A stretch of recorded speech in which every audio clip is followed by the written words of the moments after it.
What's going on, Lions fans? Welcome to Before the Roar, your preview podcast over here at prideofdetroit.com, the podcast where we basically take a look at the Lions' upcoming opponent for this week. This week, the Lions will be taking on the Philadelphia Eagles in a must-see NFC clash. I mean, these are two of the top teams in the conference and really could have a lot of implications when it comes down to playoff seeding, and it could even be foreshadowing an NFC championship matchup if both teams are able to make it there down the line. I'm your host, Meko. Joining me today, we have my co-host, like always, Morgan Cannon. Morgan, how you feeling? Much better than last week. I don't know about y'all, but mood is significantly improved, right?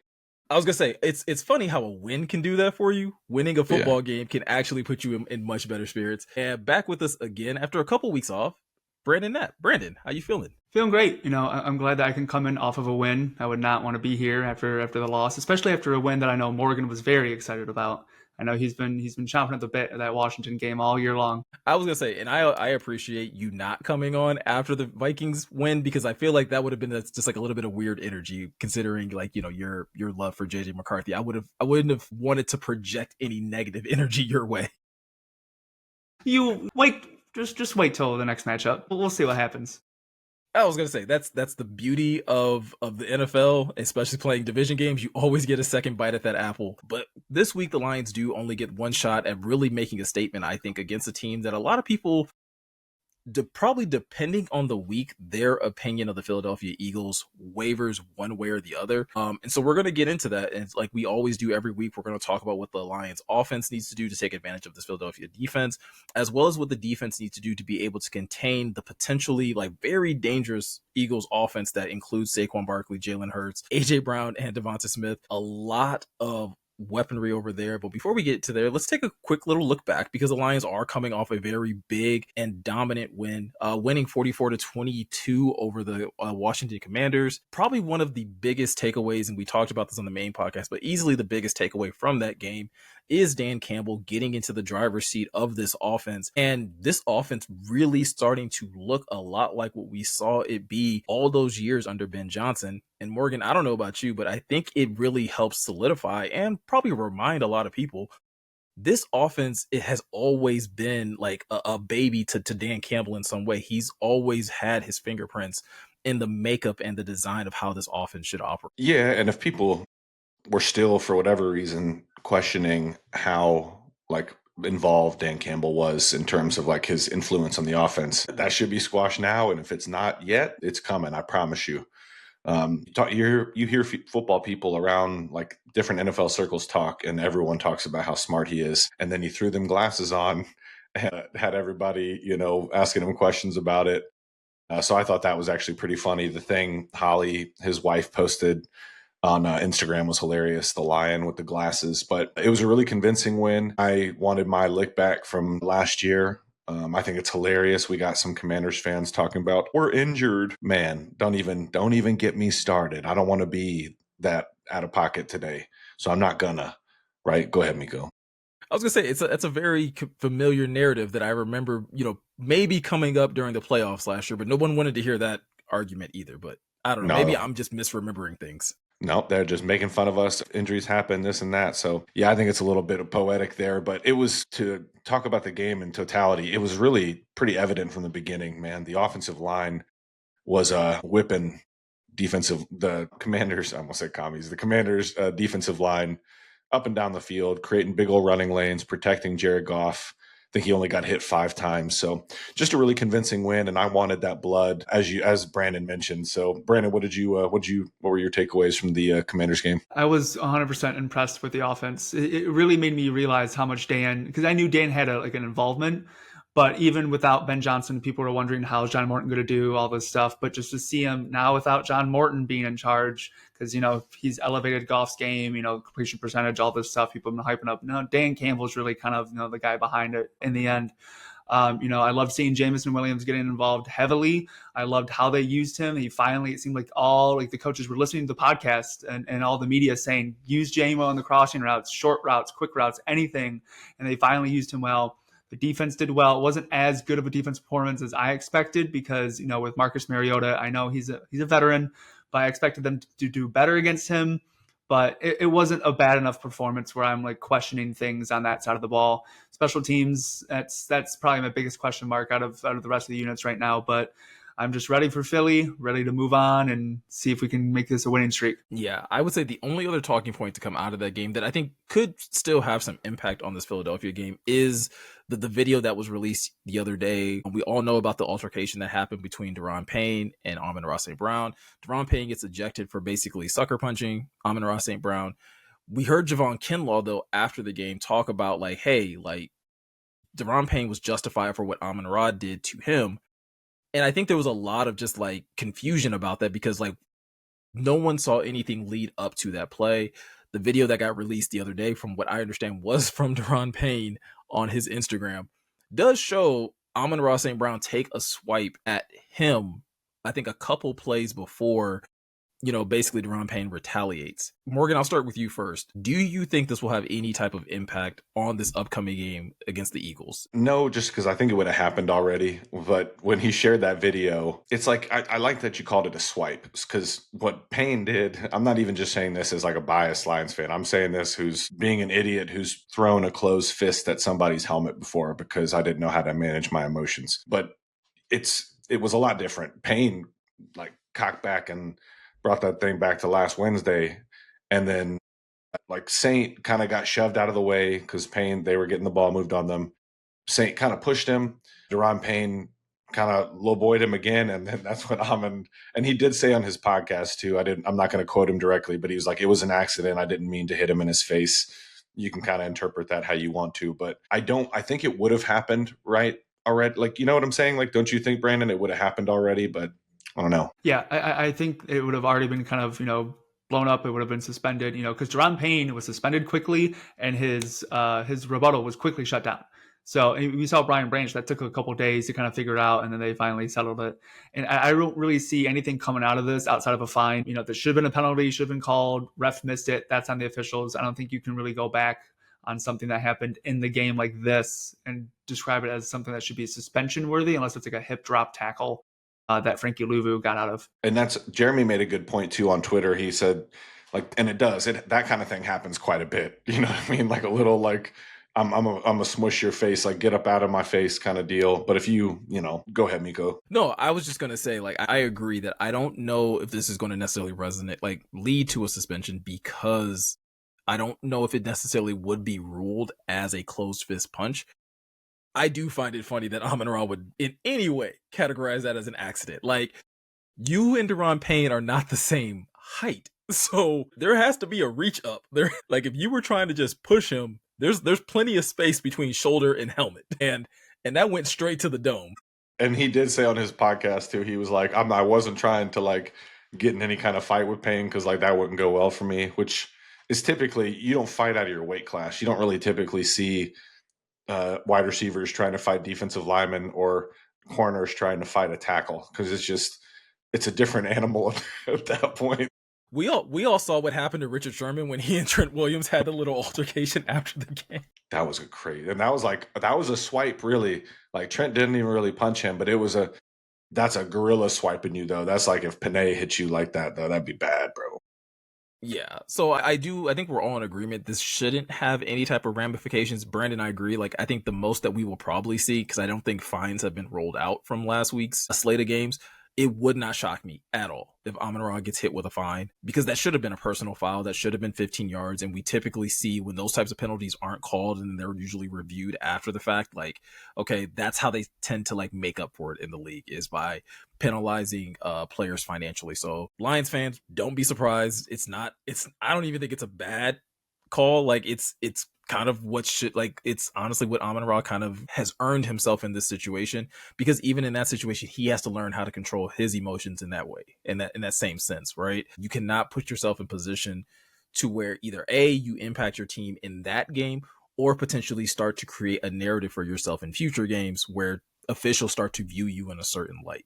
So I think it's something that he can definitely take a lesson from, even though he may not face any type of like, in-game suspension or anything like that. With that said, let's shift gears back to Philadelphia, because I'm sure that's what everyone has been dying for us to talk about. And we're 10 minutes into the podcast, at least coming off of a pretty big win over the Green Bay Packers this week. I say it's a big win because it was another top team in the NFC, and it really helped kind of for the first of all, it helped the Lions get first place in the NFC North. So thank you, Philly, for that. But I would be lying to you guys if I said this was an exciting game to watch, specifically when you're talking about Monday Night Football. This really just felt like two offenses that were really just not on the same page and not really being able to really get anything generated. Brandon, what do you kind of take from Philly's most recent win over Green Bay, if anything at all? The only thing I take from it is this is not the same Phillies last year. The talent is there. They're just not executing. They're just not playing up to what they should be playing to. They don't have that many injuries. There's not like key players that they're missing. It's just something's not going right over there. I'm not sure if it's coaching. I'm not sure if it's just player morale. The team should be better than they are. And if you were to ask me this question last year, I would be nervous for this matchup. This year, I'm not too worried. Like, they're still good, but I'm not as concerned as possibly, defeating the Eagles this week. I don't know about you, Morgan, but I'm not feeling too nervous. Yeah, I was happy they beat the Packers at least, so they were riding high still. Yeah, it was a rock fight, man. I watched the first half live, and then I watched the tape of the second half.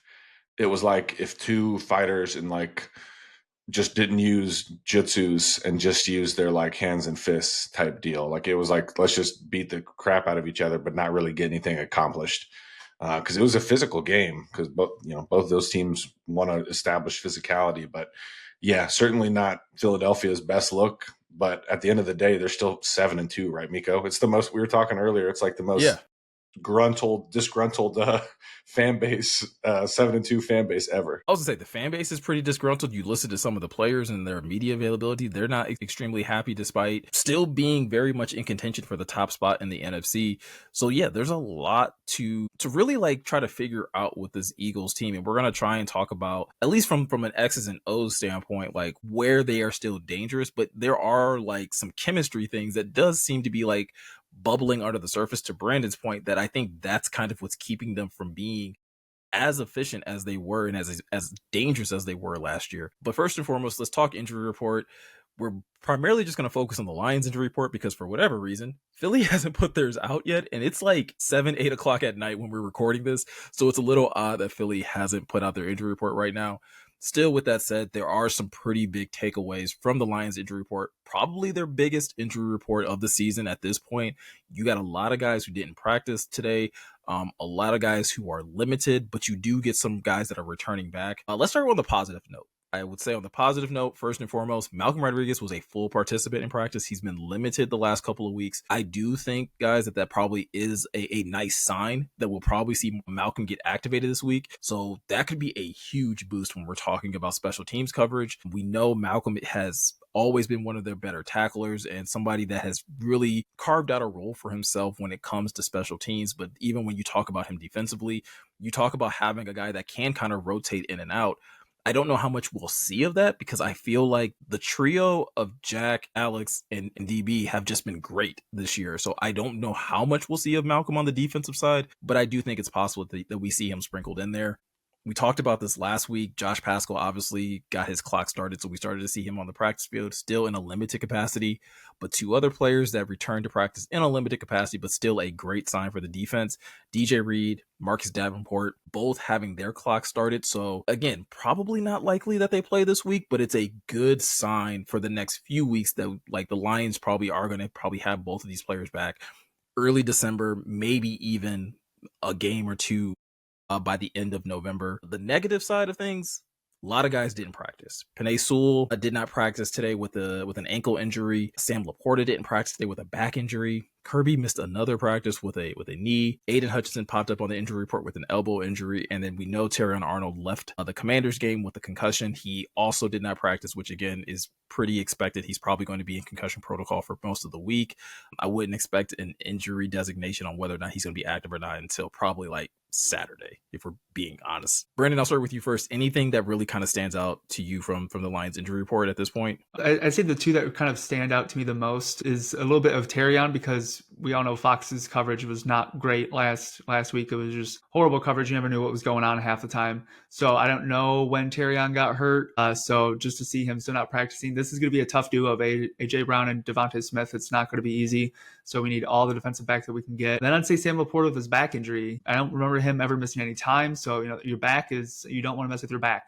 So that's something that I think, Sam's got to keep an eye out for. The rest of the injuries are kind of not really expected, but I'm not too surprised if someone's dealing with something. But overall, I think this team's going to be fine. We're going to be healthy, and it's going to get even better once, Reed comes back, Marcus Davenport comes back fully, like on the roster, playing in games. So help's coming. So we'll be fine for right now. Yeah, Morgan, one name that I did skip over, and I'd be interested in like your take on it. Graham Glasgow limited in practice with a back injury.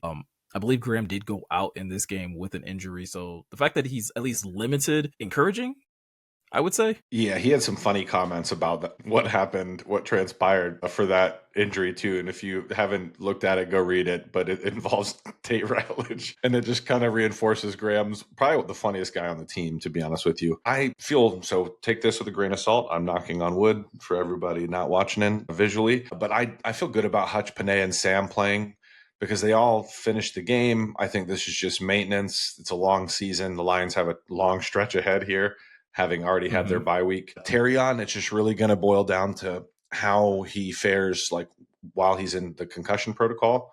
So I could seeing him potentially playing this week, just because we don't know how the protocol is going to go. But yeah, like you said, Brandon, I would say more likely if I were a betting man next week. Other than that, though, yeah, like Brock Wright finished the game, so we'll have to see with that. And yeah, like you said, really good to get DJ Reed and Davenport back, particularly DJ Reed. I think that would be a huge boost to this defense, just because that's someone I put him in the same tier. I've said this a bunch of times as Carlton Davis, and getting him back, especially like against, I don't anticipate him being back against the Eagles, but against a team like the Eagles, potentially in the playoffs, huge boost, right, Meko?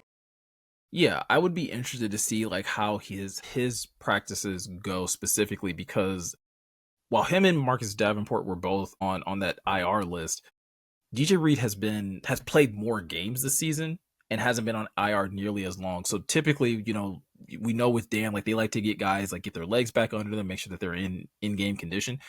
I feel like DJ Reed should be good as long as his hamstring is good. I feel like there's a slightly better chance that he would play this week. Not a great one, but better than Davenport if we're talking about if you had to choose between one of the two who could potentially play this week. I think Marcus Davenport probably will need like another week just to get back into in-game shape, just because he's been out for so much longer. Yeah, I agree with that. It's just going to take him a little bit longer to like get into where he can get used to playing 25, 30 snaps again and going full speed, because it's been a bit, like you said, Meko. So a couple, there's some people to watch, like getting Miles Frazier back. I keep getting excited about that, because just having a little bit more depth, and he's got guard tackle flexibility. So like you said at the top, Meko, it's long, but I would not fret over this, Lions fans.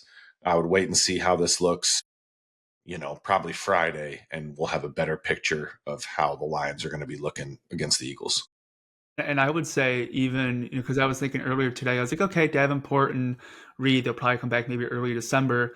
And I was like, okay, the Lions play the Eagles and they play the Giants. I'm like, their next Sunday, oh, it's Thanksgiving next. And then they don't play that following Sunday.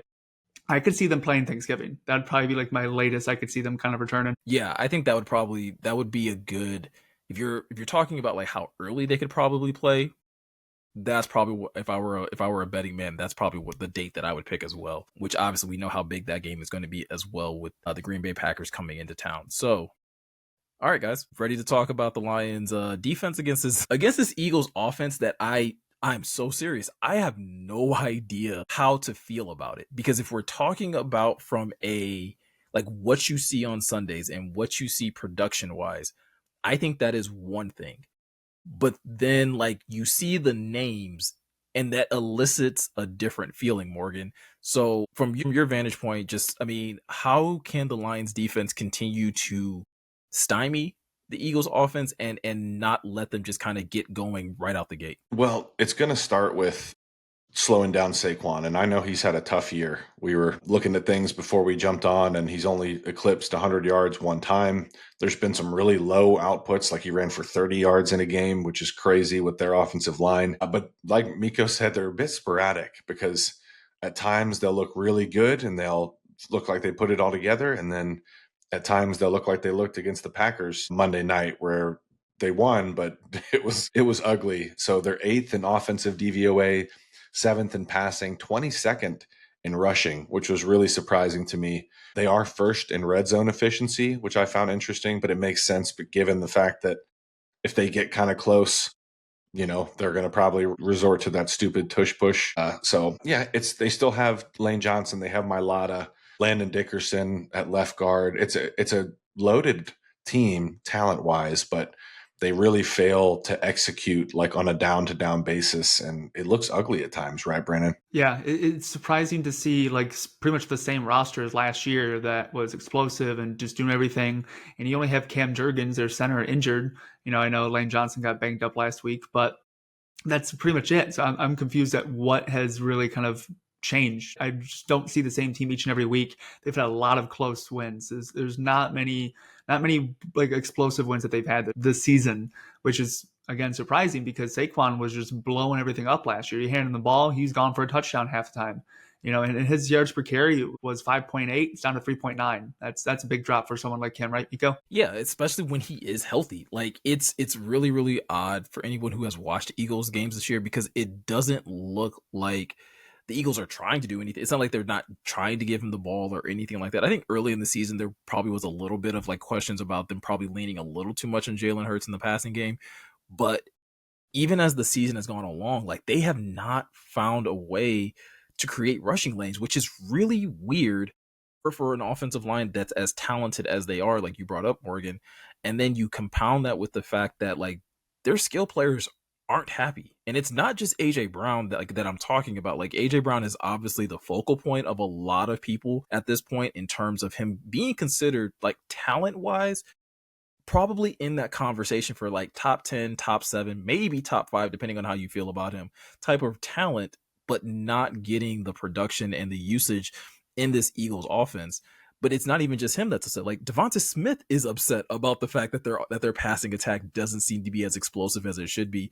And this is even though, like Morgan said, they're 7th in DVOA when it comes to passing. But yet it just doesn't feel like they're that imposing when you talk about them in that regard. Yes. Go ahead, Brandon. Go ahead. Well, I was just going to say some similarities to how Lions fans have felt about this offense at times, although I do think the Lions have been a bit more consistent than the Eagles have offensively. But what do you think, Brandon? Yeah, I was just going to say what really surprised me is Dallas Goedert is leading the team in receiving touchdowns 7. Like he's just been like their go-to guy. And I know he's like a good tight end. He's been respectable, but when your tight end is, doubling or, almost tripling receivers touchdowns, that's questionable. That's wondering like he's your best guy. He's your number one go-to. And like, again, no disrespect to him, but he's not a top 5, top 3 tight end in the league. So just to see this offense, Hurts has only thrown 1 interception too. So it's not like they're making mistakes. It's just, I just don't know what's wrong with them right now. Yeah, absolutely. I mean, Morgan, I'll go back to you. What do you think that they need to kind of focus on defensively to try and slow down this this offense? Make them one-dimensional, man. If you can bottle up Saquon Barkley and like limit, because they're going to give him the ball because he's highly paid and he's a fantastic player. But if you can limit that, I think it might be tough sledding for them just because Jalen Hurts is tough to bring down. He's one of the strongest players probably to ever play the quarterback position. So that always has to be front of mind in my opinion. Like they're going to continue to go with that crush the pocket approach, try not to give him a lane to step up in the pocket and either make a big throw because he does throw down the field quite a bit, right, Meko? Or to potentially tuck the ball and run. Yeah, I would say like that's kind of one of the first things that I would put on the to-do list if you're Kelvin Shepherd and you're trying to figure out like, hey, what do we need to take away from this Eagles offense first? It is Saquon Barkley and it's Jalen Hurts. Like that tandem of them both being able to be very dangerous in the run game. You gotta limit that and you have to force Jalen Hurts to try to beat you from the pocket. I think there are still plenty of legitimate questions about Jalen Hurts as a passer, and I know he has a good completion percentage, and I know he's only thrown 1 interception. But I still don't necessarily like look at him and when I watch him on Sundays and think like, oh, that's one of the most talented quarterbacks when it comes to throwing the football. He is benefiting a lot from this offensive line. Like while they're not doing a lot when it comes down to creating rushing lanes, they're doing a great job when it comes down to protecting him, right? He's typically having about 3 seconds to throw, which is second most in the NFL according to Next Gen Stats. And when he's getting that time, like you mentioned, Morgan, he's he's looking to go deep, right? He's looking to take these big plays. About 15% of his passes are considered deep throws, so that's anything that's 20 yards and further. But at the same time, with them trying to take those deep shots, it has opened them up to more sacks, right? He's been sacked 25 times so far this season, 7th most in the NFL. I think if you're the Lions and you can keep them out of like 3rd and short, 2nd and short, like those types of like manageable types of downs and distances, you can start to funnel him into a situation where he's going to have to take those deep shots. And even if they don't necessarily have Kirby Joseph out there this week, I still think that's an advantageous situation for the Lions. But at the end of the day, Brandon, like, first and foremost, stay the hell out of 3rd and 1 and 4th and 1. Like, if you can do that, I really like the Lions' chances of being able to get a win. Yeah, I'd be curious if they do get in that horrible scenario. I'm curious if Dan's, or Calvin's thought of some kind of intriguing play to stop the tush push. It's just interesting to just think about. But I want to push back a little bit. I know Saquon's amazing. Saquon's one of the best running backs right now. I'm more worried about just containing Jalen Hurts, keeping him in the pocket. We talked about this with Lamar, with Mahomes, with Baker. You got to do it again with Hurts. The run game hasn't been as explosive as we've talked about. Like you were saying earlier, Morgan, 100-yard performance from Saquon. So I trust this defensive line. The Lions defense has been really good at slowing down the run most of the year this year. So shutting down Saquon isn't my highest, worry. It's containing Hurts, because he avoided Micah Parsons a good amount of time on Monday night. And Micah Parsons is some could say a 101. So if they can kind of, shut Hutchinson down, that would be huge for him. So I really think if they can just contain Hurts, that's going to be massive. Dare him to throw the football. See if you can get that 2nd interception, a 3rd interception, something like that. Have him kind of be sporadic. And then obviously, focus on Saquon next. But that's my biggest takeaway, Meko. I think if they are able to get into that situation, I think that will be so much more advantageous for the Lions. I think this is a team that, I would want to dare Jalen Hurts to beat me throwing. And I would like to see if he can get on the same page with his receivers, whether it's AJ Brown, whether it's Devonta Smith. And yeah, you're going to have to keep an eye on Dallas Goedert, which I'll get to that later in the podcast when we kind of start to talk about X factors. But any other points that anyone wants to make? I'm good. Let's jump on it. All right. So with that said, we're going to take a quick break. And when we come back, we're going to talk about the Lions offense that we saw finally kind of look like its old self last week, and see if that trend can continue this week against a Philadelphia Eagles defense that is loaded. Probably just as loaded, if not more loaded than this offense is that we talked about. So we're going to talk about that and a whole lot more right after this. And welcome back to Before the Roar, your preview podcast over here at ProdigyTort.com. In the first segment, we talked about the Lions defense and everything that they needed to do to be able to contain a very sporadic Eagles offense, but again, still very dangerous. I really am struggling, guys, to be able to tell you which side of the football is more dangerous. I think I probably would lean towards the defense right now, just because I think that they're playing more consistently down by down. But even they, Morgan, aren't playing as well as they played last year. No, and I completely agree with you with with all due respect to the offense, the defense is so dynamic, man. They got like certified difference makers at every level, whether you're talking Jalen Carter, Zach Bond, and Jihad Campbell, Jihad Campbell's looking like a really, really good draft pick for Howie Roseman. They have Blankenship and Cooper DeJean, Quinyon Mitchell, who's one of the best in the game, maybe the best, depending on who you talk to, him or Surtain. So, yeah, they really do. They got difference makers everywhere. But like Meko said, they're not really – it's another aspect of the game where they're probably leaving a little bit of meat on the bones. They're 15th in overall defensive DVOA, 11th in passing, 1st in rushing. If I were going to go with the best player on the defense right now, I would say it's Jalen Carter when he doesn't spit on somebody and get ejected early in the game. But he's the most disruptive interior defensive lineman in the game right now, in my opinion. So I think that's where it starts for John Morton and Dan Campbell and the rest of this offensive staff, right, Brandon? Yeah, it's that front seven is probably it's definitely underperforming in my eyes, but it's a strong unit. There's a lot of good players there. There's not really one spot where you go, okay, we can take advantage of it. The only spot, kind of area I kind of push back on is that their pass rush. I mean, they've struggled a lot this year. They just got Nolan Smith back this week, so that was good for them because they need some help. They lost Darius to retirement. They had to ask and pray for Brandon Graham to come out of retirement.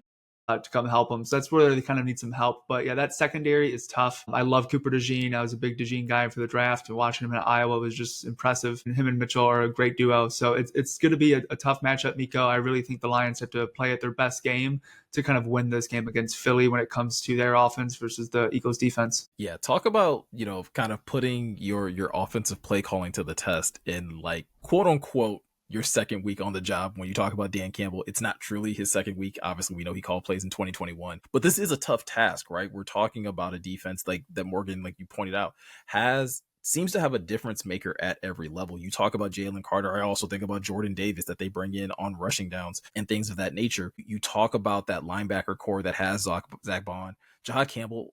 Yeah, that one's going to stick in my craw for a little bit. Like, it might take me a minute to get over the Lions not picking him. Love Tyleik Williams. Would have really loved Jahad Campbell, just saying. And so it's going to be interesting to see how Dan chooses to attack this defense. Me personally, I think this is a great opportunity for them to lean on the run game once again. And you brought it up, 21st in rushing. That is a little surprising when we talk about a defense that has Jalen Carter and Jordan Davis both on this defensive line. I don't quite. I think it's really going to be interesting to see how the Lions attack that group, don't you? Yeah, and I think we'll have to watch the personnel groupings early on, because Philadelphia likes to stay in nickel. That way they can have DeJean in the slot, and they like their personnel better that way. They're also pretty reluctant to stack the box. Just 13% according to Next Gen Stats. That's the lowest percentage in the NFL. So in my opinion, that could be a little bit of a problem, right? Just because if the Lions do lean into the running game, like Meko mentioned, that could force them to bring a safety down to try and help out, because they were bullying. And Washington wasn't that bad against the run, at least per a lot of stats prior to what the Lions did to them. But you saw that there was a surge, man. That line of scrimmage was moving. So despite all the talent we talked about, they added Jalen Phillips at the deadline. He had a really big game against the Packers. Despite all that talent, I could see them having issues with slowing down Jahmyr Gibbs and David Montgomery. Right, Brandon? Yeah, I think the run game's going to have to really kind of push this offensive line, and really get them to generate some holes, get past this defensive line, because like I was saying earlier, the secondary is good. I trust the secondary more than defensive line when it comes to the pass rush. Their run defense is pretty well, but I just don't think they've seen an offense like the Lions when it comes to Montgomery and Jahmyr Gibbs. They've faced one running back here and there that's been pretty good, but not this kind of monster, Meko, of two different kind of styles they got to deal with. Yeah, and I think they have an opportunity to really put some stress on this defensive line. I was just quickly looking at the Eagles roster, and you start to look at their defensive tackle spots. They're very young. Like, they're a very young group. You're talking about Jalen Carter, 24 years old. Moro Ojimo, 24 years old. Byron Young, 25. Ty Robinson, 24. Jordan Davis, 25. Like, this is a very young defensive line group. So it will be interesting to see, like, are there some things that you can kind of exploit just from a technique standpoint, just from a, again, while Jalen Carter has been making waves in the league since he got here, in a way, still a bit of a pup when it comes down to football, NFL knowledge. Are there things that you can kind of get them to bite on? Because this is a group that likes to attack. But again, a Vic Fangio defense is one that you shouldn't underestimate in any capacity. But it is one that I think you look at least I look at this interior offensive line, and I say you guys are going to need to do it again. What you did last week against the Commanders, like, you're going to need that same type of performance. Because, I mean, this is a Philly defense, guys. They're giving up about 4.4 yards per rush, 13th most in the NFL, and they barely stack the box. Like, with a Vic Fangio defense, they're not going to overcommit resources to stopping the run. And Morgan, I think that goes to what you were saying about them kind of liking to stay in nickel, because I think they do want to kind of guard against the pass more than anything. But against a Lions offense, like, I think that's very advantageous. If you're going to get a lot of those situations where you don't have to worry about an extra defensive player being in the box, it does put a lot more onus on the offensive line and the tight ends to really make sure that they win their one-on-ones. Make sure whether it's a double or a single block, like, you have to get that block sealed, because if you do, whether it's Ja or David Montgomery, like, you're going to open up a lot of lanes that they could potentially, use to make some big plays. Yep, because that's what I want the Lions to get back to too. They were running a bunch of stuff against the Commanders, like some wham, trap, Like they were throwing, it was more diverse than just like, zone or duo. So I was appreciative of that. So that's what you got to, like you said, Meko, get them flowing, get them on their heels because they do want to attack upfield. Jalen Carter wants, just like any other defensive lineman, they want to get to third and obvious so he can get a one-on-one against a guard. But yeah, you got to keep them out of that, similar to what we were talking about, keeping them out of the third and fourth and short, out of tush push territory. We want to beat them out of sitting in that too high shell, like Meko talked about, that Fangio style defense. So something to keep in mind as the game like progresses, because if they can do what they did against the Commanders and start resetting that line of scrimmage right away, it could set the tone for the rest of the night. Yeah, and if there isn't a situation, I mean, we did see it against the Green Bay Packers where, again, the Eagles did find ways of containing Josh Jacobs. He didn't seem to have an overly explosive game in that matchup. And if they are able to kind of key in on the Lions' rushing attack, Brandon, I think this is a situation where Jared Goff is going to have to step up in a pretty big way when it comes down to being willing to make some tough throws. This secondary is pretty tough, right? Their average yards of separation is only about 2.8 yards per throw, which is honestly the least. So it's the smallest window that you're basically going to get when you talk about competition. I know Jared Goff likes to find the open man. I know he likes to make the obvious throw, but he may have to kind of grip it and rip it a couple times in this game. Yeah, and I really think this could be a big game for somebody like a Khalif Raymond, like a Isaac Tisslaw, someone that is, not used to getting all the attention because, your 1 and 2 might be kind of in lockdown mode for a few plays.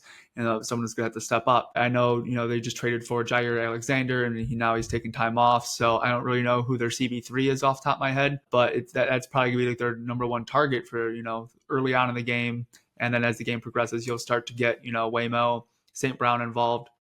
But yeah, Goff is, it can't just be all in the run game. Goff's going to have to make some plays, going to make some tough throws. You might see some pressure, especially on that interior. We saw what Mahomes did with the Super Bowl. It was something people, haven't really seen before. The Lions have a young interior offensive line. I know, Christian Mahogany's out. You got Tate at right guard, so that young of the Eagles defensive line and the Lions offensive line could kind of, hit him up equally.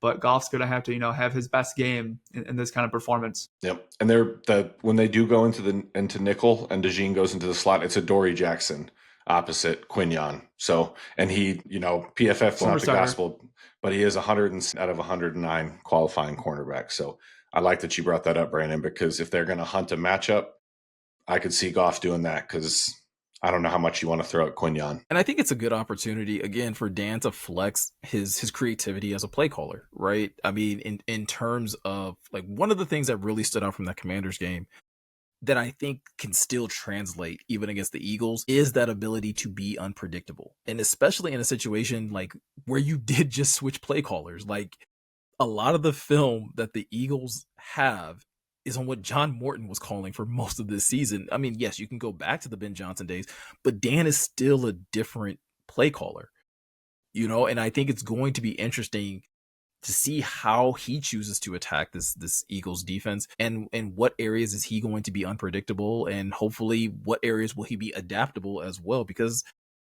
like we've already talked about, this is a talented group. I don't know if there's necessarily a game plan where you're just hitting them with the same stuff over and over and over again throughout the entire game. Maybe on a series, you can probably find some success with some things, but I think it's going to be very important for Dan and company to adapt, because what may work in the first half may not work in the second half. What worked in the first quarter may not work in the third quarter. Like, you're really going to have to be willing and able to adjust on the fly. So with that said, guys, let's move over to offensive and defensive X factors. Brandon, I'll have you start first. Who do you have listed as your offensive and defensive X factors for this week? So this week, I'm starting with the offense, and I'm going to go with David Montgomery. He's only went over 70 yards once this season. That was the huge game against, actually technically twice, because I forgot last week he had 71. But that huge game against Baltimore, I kind of need to see that similar kind of a performance against this Eagles team. Jameer's going to, use his space, use his speed, use all that kind of stuff. He's going to be a problem too. But David Montgomery brings that physicality that this kind of, defense probably hasn't seen in a running back outside of Saquon Barkley, maybe. So I really think he'd be a huge X factor. Defense, it's got to be Aiden Hutchinson. Quiet last week, probably one of his worst games he's had in a while. Just didn't really seem like he was doing much. Now going up against Lane Johnson, that's essentially, Panay Sewell versus Aiden Hutchinson. We see that in training camp all year. This is Now we're seeing, the live version of it. Instead, it's Lane Johnson, who a little banged up, ankle injury. Is he going to be 100%? Probably not. Is he going to play? Probably. But I want to see Hutchinson, see if he can get to Hurts, see, how much pressure can he generate. That's the most exciting matchup I'm going to be watching when I'm looking at this, Eagles offense versus Lion defense. I'm going to be watching, where's Hutchinson? Is he over, Lane at right? Is he over at Mailata at left? Morgan, don't know about you, but that's something I'm really interested in this week. I like both of those picks, man. I'm going to go offensively. I'm going to go with Amon-Ra because I liked Miko's point earlier about them. They don't allow much separation, and that makes sense when you realize what kind of players they have on the back end, right? So who's the best at operating with not much separation? Jared Goff to Amon-Ra St. Brown. So I'll go Amon-Ra offensively. And then defensively, I'm going to go Brian Branch just because he's stacked a couple good games now. Especially last week, he really popped on tape for me against Washington through my first watch. And I think if Kirby's not going to play, you're going to need another big game from BB just because, like we talked about, Hurts likes to push the ball down the field a bit. I could have thrown in Thomas Harper here too, but I just hope he remains solid. But would love a big game from Brian Branch, like a little, especially on the national stage. Who are your X factors, Meko? Go with the interior offensive line on the offensive side. I think when you talk about the potential of, if Graham's back out there this week, then that's awesome. Again, getting a savvy veteran out there to go along with Coyote and next to Tate, and see how that matchup goes with young on young. In most case with this offensive line, I think Yodi and Graham do have a little bit more experience. So I am very curious on if that can be utilized against this Eagles interior defensive line. But you got to be able to keep Jared clean from the middle. I think we all have a pretty good amount of faith in both Panay and Decker to be able to contain the edges, but there's some youth on the edges as well. So I could have said the entire offensive line because I think there's just a lot of ways that Vic Fangio is going to try to attack this group. But again, it's not usually very creative. They don't blitz a ton.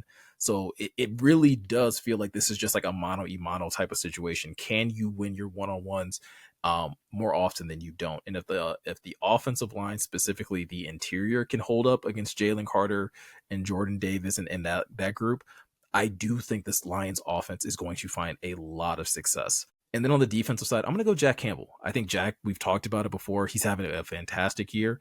I think they're going to need another really big performance from him.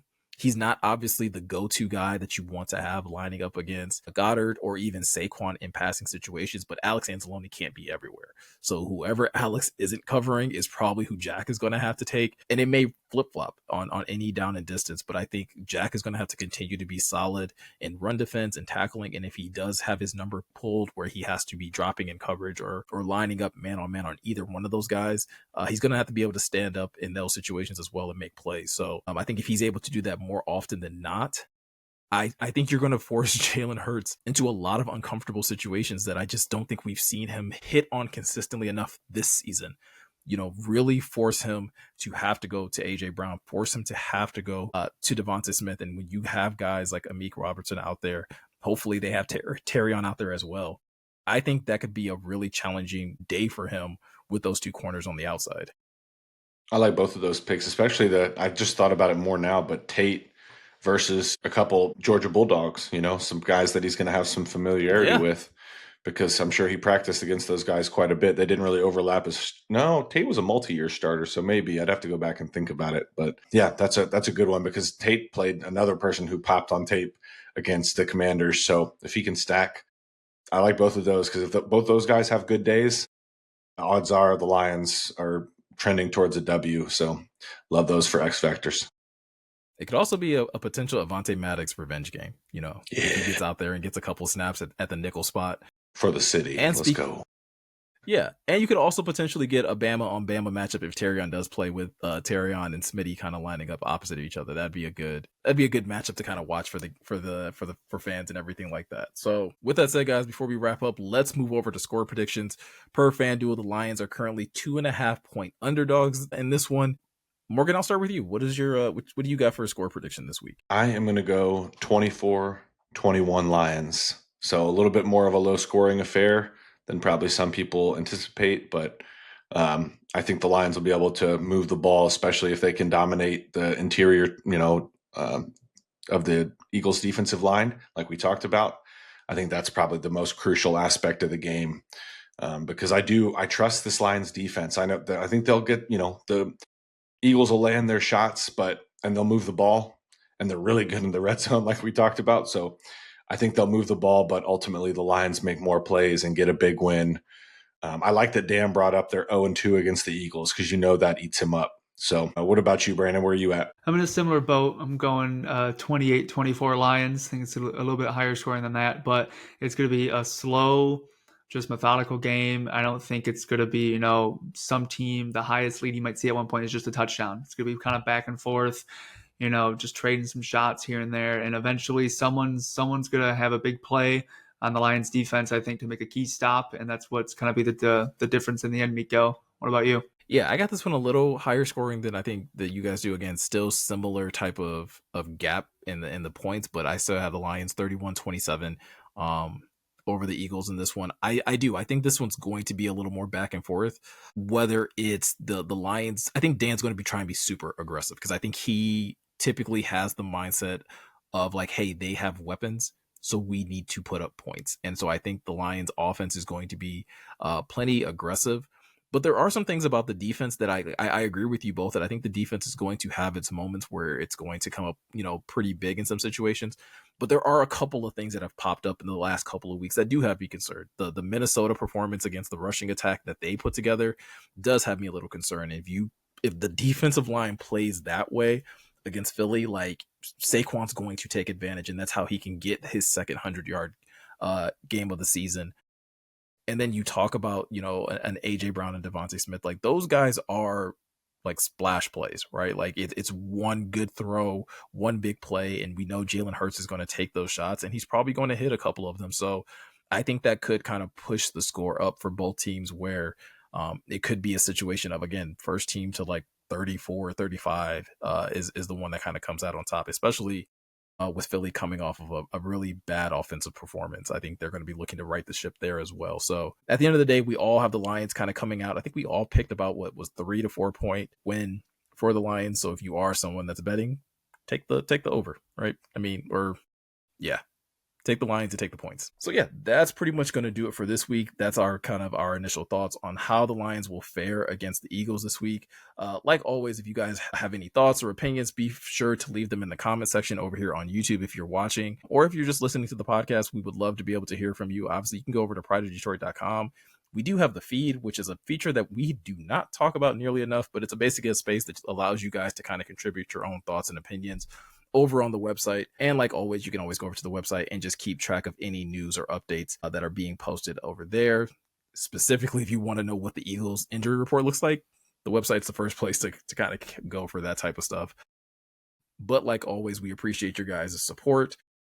With that said, if you guys want to subscribe to the YouTube channel, all you gotta do is hit that subscribe button, hit that notification bell. Those things help out the channel immensely. And yeah, I'm gonna quit rambling and get us up out of here. So with all that said, I'm Meko, he's Morgan, he's Brandon. Thank you guys for taking the time to watch and listen, and we will see you guys in the next one.